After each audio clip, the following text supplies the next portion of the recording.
So you've been told that journaling is a good idea. You're ready to embrace it. You've got your journal book open or your page on the screen ready to type.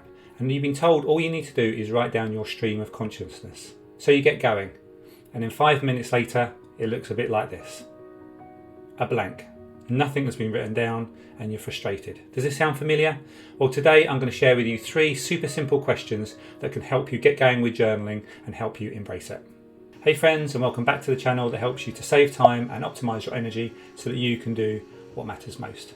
And today we're going to look at journaling, which I believe is a critical discipline that we can use that helps us with our time and our energy and to help us focus on what matters most. But often it can be really difficult to get going, so I'm going to share with you these 3 questions that I use each day when I journal that hopefully will help you build momentum and get you going with journaling. So let's get into things. The first question to ask yourself when journaling is, what am I learning or experiencing at the moment?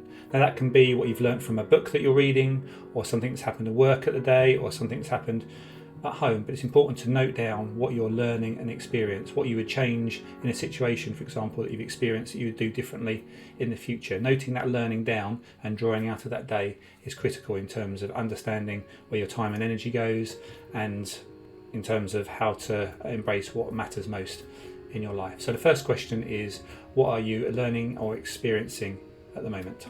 The second question that I ask myself when journaling is, how am I feeling? And there are a few lenses that I look through to help me answer that question. Some of those are around how are we doing physically, how are we doing spiritually, how are we doing emotionally, how are we doing socially. So looking through those lenses can help us. But sometimes, especially in terms of writing down our emotions in terms of how we're feeling, that can be quite difficult. So my friend Tom Shaw came up with these and suggested these 3 things that we can ask ourselves. We can ask ourselves what we are sad about, what we're mad about, and what we're glad about. And I think that helps us to look at this question and makes it easier to answer. So the second question I ask myself again is, how am I feeling? The third question that I ask myself when journaling is, what am I thankful for? Now when we're journaling, it can be easy to put down lots of negative things, all the things that are gone wrong or we're not happy about. But it's important to kind of offset that and put down things that we're thankful for, otherwise we'll just get lost in a negativity. And that's why I intentionally ask this question and make sure that within a day when I'm writing in my journal, I put down at least one thing that I'm thankful for. It's a good practice because what it does, it brings a positivity to things. It ends things on a high. And what that allows you to do is sort of build momentum in your day. If you start from a negative point, it's hard to move on from that. But starting and having that question of what am I thankful for helps us to realise what is important in life and what ultimately matters most. So try that. The third question is, what am I thankful for?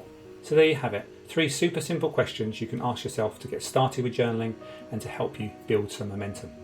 So in terms of an action to take today, well, simply take these 3 questions, put them in your journal and answer them.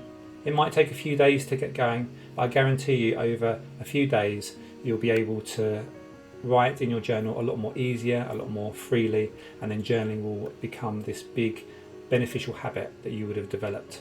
It's been a game changer for me, and I hope it is the same for you.